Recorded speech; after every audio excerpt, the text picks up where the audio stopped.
রবিবার সকাল 10টায় উমাকান্ত একাডেমি বাংলা মাধ্যম বিদ্যালয়ের প্রেক্ষাগৃহে অল ত্রিপুরা ব্লাইন্ড অ্যাসোসিয়েশনের চতুর্দশ ত্রিবার্ষিক রাজ্য সম্মেলন অনুষ্ঠিত হয়। উক্ত সম্মেলনে দৃষ্টিহীনদের মধ্যে চলন সামগ্রী বিতরণ করা হয়। সম্মেলনের উদ্বোধন করেন উড়িষ্যা উচ্চ আদালতের প্রাক্তন প্রধান বিচারপতি শুভাশিস তলাপাত্র।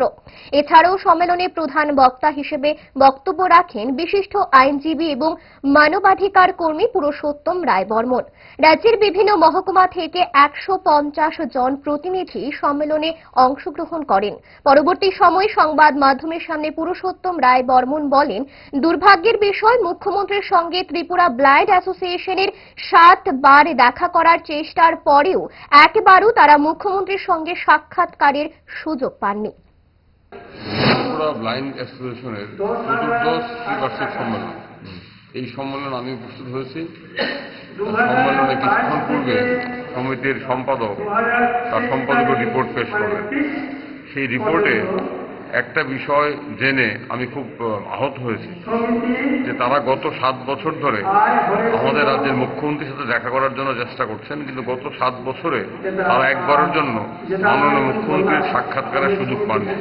তাদের বক্তব্য, মুখ্যমন্ত্রী আমাদের অভিভাবক, দৃষ্টিহীন মানুষদের সমস্যা সম্পর্কে মুখ্যমন্ত্রীকে অবহিত করতে আমরা চাই, কিন্তু 7 বছর ধরে মুখ্যমন্ত্রীর সাক্ষাৎকার আমরা পাচ্ছি না। এটা কেন হবে? এটা শুনে আমার অত্যন্ত খারাপ লেগেছে।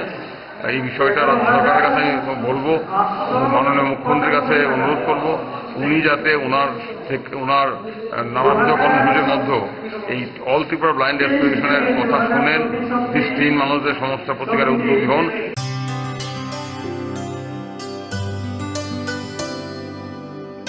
পানি সারে গা সারে পা মা গা।